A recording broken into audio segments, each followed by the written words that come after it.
welcome back to the lecture hall. Today we're going to be covering the third lesson of single variable calculus of UCI Math 2A. So today we're covering section 1.3, new functions from old functions. So what we're going to start off with is the transformation of functions. So if you suppose c is greater than 0, if you were to have y equals f of x plus c, this function, it would shift the graph c units upward. Likewise, if you were to have y equals f of x minus c outside of the parentheses, it would shift it down c units. So if you could see here, so this would be at 0, that would be at negative c, and that would be at positive c. So now if you were to have f parentheses x minus c, it would shift the graph c units to the right. So where it would intercept on the x-axis, here let's just say it's 0, it would intercept here at c units. And then also if you were to have f parentheses x plus c close parentheses, then that would shift the graph c units to the left, and so this would start at, it would be there at c. So now on to stretching and reflecting. You have your normal function f of x. If you were to multiply f of x by c, so if y equaled c times f of x, it would stretch the graph vertically by a factor of c. So what it does is, this is your normal f of x. If you multiply it by c, it'll stretch it out c units, like a ratio of c units. Now if you were to multiply it by 1 over c, so your equation was y equals 1 over c times f of x, it would shrink the graph by a factor of c. So now if you were to have the function y equals negative f of x, what it would do is it would rotate it over the x-axis, and now it would be pretty much opposite, so it would be rotated over the x-axis. And now if you were to have y equals f of negative x, it would rotate it over the y-axis. So now on to the combinations of functions.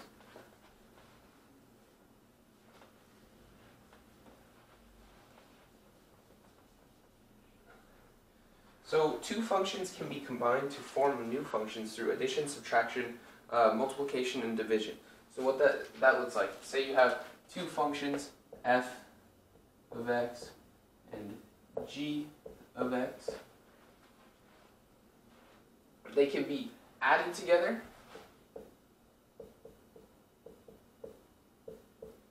subtracted,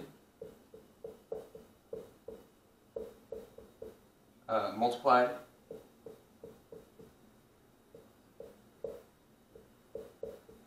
and divided.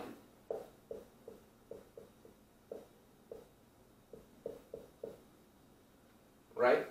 So for the functions f of x plus g of x and f of x minus g of x, the two domains, the domains would be the intersection of the two domains.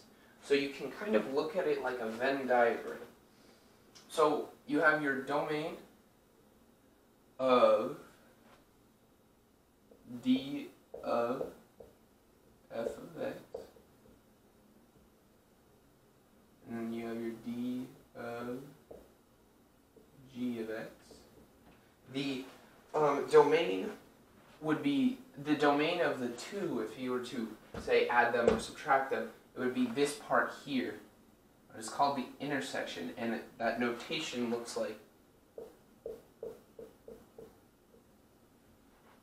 and it's a upside down U, kind of a horseshoe type thing, and that means the intersection. So for the function f of x equals root x, the domain would be 0 to infinity, right? And then for g of x, if g of x equaled 2 minus x, the domain for this one would be negative infinity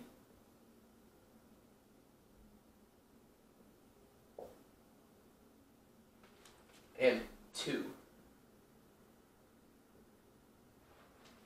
So now what this would look like is the domains would be the intersection of the two, so it's where their domains overlap, you could say.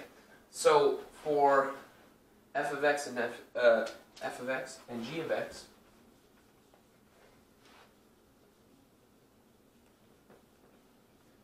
you say domain of, I'm just writing D for domain, domain of f of x plus g of x is equal to f of x, the intersection of f of x and g of x, and for these equations, it would be where they have the same, so it would be between 0 and 2, because this is from 0 to infinity, so it can't go any lower than 0, and this one is negative infinity to 2, so between 0 and 2 are what both intervals have inside them. So for f times g, the domain is the same as the intersection of the domain of f and domain of g. But, so it's pretty much the same. So domain of f of x times g of x is equal to f of x intersection g of x. Right, so it's the same as addition and subtraction, but for f divided by g, or g divided by f, but for f, so domain of f of x divided by g of x, you can't divide by 0, so the domain would be the intersection, so f of x, the intersection of f of x and g of x, and g of x cannot equal 0.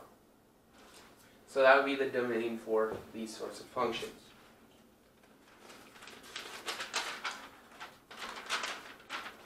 Now on to the final thing that we're going to be doing, and it's called the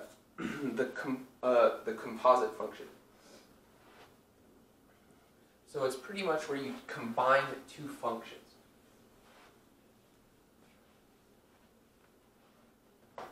So suppose you have y equals f of v, which equals v squared, and v equals g of x, which equals x plus 5. This is equal to y of x of g of x, which is equal to x plus 5 squared. This is called the composite function. So now on to the definition of composite function.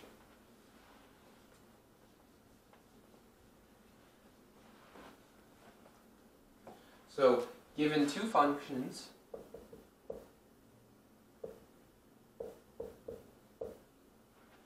f and g,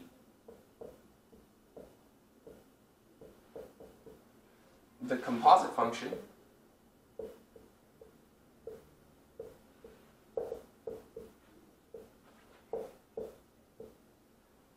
f, so it would be f, and then it's a sort of circle, not the size of 0, but it's like a little circle. The composite function, this is the notation, f of g, is called the composition of the function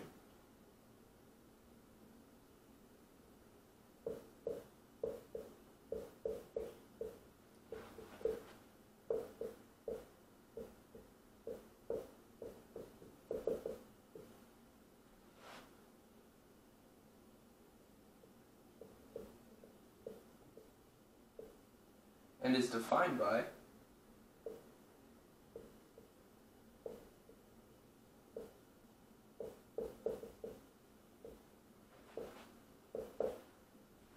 f, your little o, g is equal to f of g of x.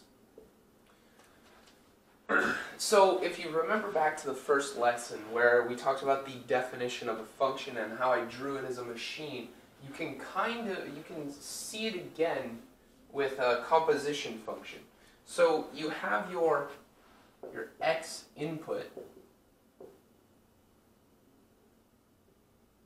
right? And then you have your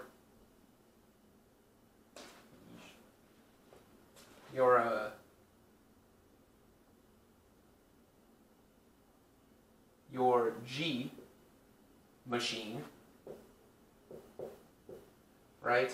And then you have which gives you g of x, right? As x goes in, it goes, and then you go down to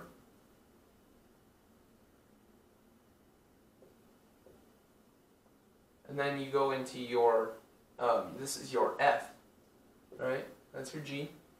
And then this would shoot out f of g,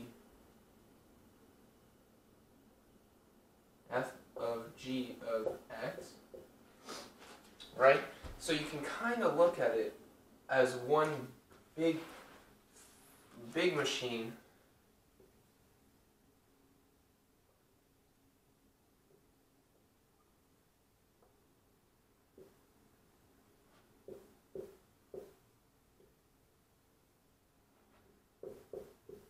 with your f of g x, and that gives your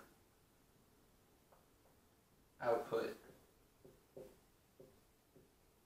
which is equal to your f of g of x. So that's all for what I wanted to cover with the lecture portion. So now, as always, I'm going to transition to the questions, and there will be more suggested problems in the description of the video. Thank you. Alright, now time to do some questions for section 1.3. We're going to do 9, 11, and 35, and there, as I said before, there's going to be some in the description, as usual. Alright, so for number 9, 11, we have to graph the functions.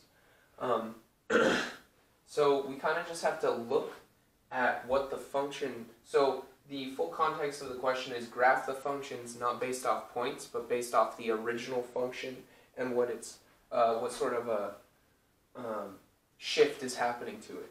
So if we take the original function y equals x squared, it would look like this, right? Everybody knows that it's just a parabola. And then now we need to see what's happening to the function, right? So now it's the function times a negative 1. So if we remember back to the lecture, we know that y equals negative f of x reflects the graph over the x-axis. So this would be reflected over the x-axis, and it would just look like this. Alright, pretty simple, pretty simple. Now on to number 11. So y equals x cubed plus 1, but let's look at the original y equals x cubed. Well, we know it's sort of like that. And what's happening? So it's y equals x cubed is our original function. So it's y equals f of x plus some constant, so plus c. So that means we know that it is going to get raised up c units based on our lesson before. So we can see y equals x cubed plus 1 is going to be shifted up 1 units on the y-axis, right? So it's going to look like this. So these questions are pretty easy, but it's just a good way to just get your shifts down and all that sort of thing. Now on to 35, a little bit harder question. So it says, find the domain of the compositions. So f of g of x, g of f of x, f of f of x, g of x. So now so it's good to just start off finding the domains of the original functions. So let's do that. So the domain of f of x is going to be x. This can never be negative. So this must always be positive. So the domain is where it is greater than what makes it negative. So what that means is when x plus 1 equals 0, it can be equal that or greater, but it cannot be less. So x can equal negative 1, but it can't be less than negative 1 or that'll make this negative. So the domain is just negative 1 to infinity, right? Alright, now on to g of x.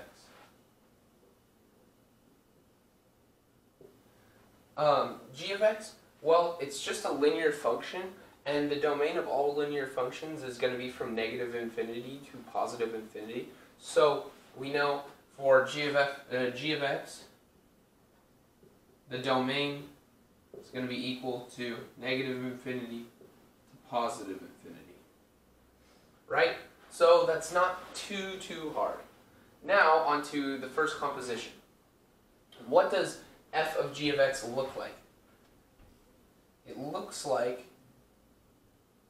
f of g of x is equal to square root of 4x minus 3 plus 1, which is also equal to the square root 4x plus 2. Wow, minus 2. Right? So similar case for defining the domain, we need to find where this equals 0, and then anything greater than that can be, anything that and greater than that can be in the domain, and then anything less than that cannot be in the domain. So you just set 4x minus 2 is equal to 0, and then 4x equals 2, and then x would equal 1/2. So we know x can equal 1/2, anything greater than 1/2, but it can't be less than 1/2. So the domain is from 1/2 to infinity. Not too bad. One sec. I'm going to erase this so we can have a little bit more room to work. So now on to g of f of x. Now what does that look like? G of f of x is equal to 4 times x plus 1 plus minus 3. So pretty much it's just going to be this. The only limiting factor to our domain that is here is going to be this. So it's just going to be the domain of f of x, because right here is the only limiting factor. So f of x has to be the domain. So the domain is going to be from negative 1 to infinity.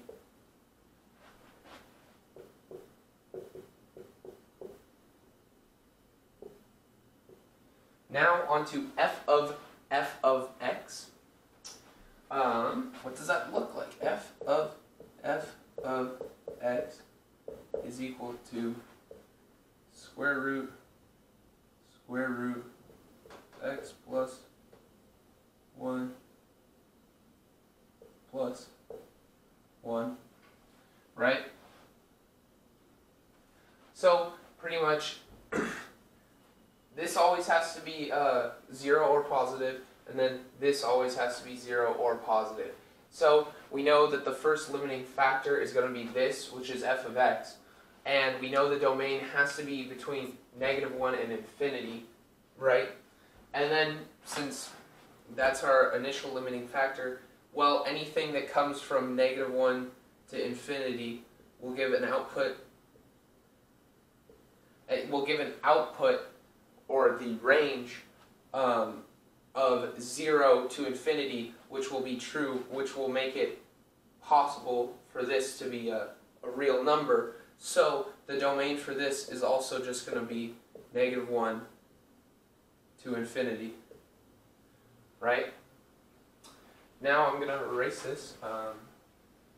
Now to g of x. And, well, I'm just going to say it. It's going to be very simple because it's two linear functions inside of each other. So it's going to be g of x is equal to 4 times 4x minus 3 minus 3, right? Well, we know that this can be from negative infinity to positive infinity, and we know that 4 times anything minus 3 can be from, can take the values positive, negative infinity to positive infinity. So we know the domain for this one is also going to be from negative infinity to positive infinity. So back to here.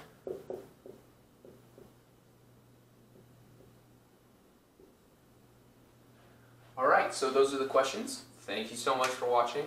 My name's Logan. Have a great day.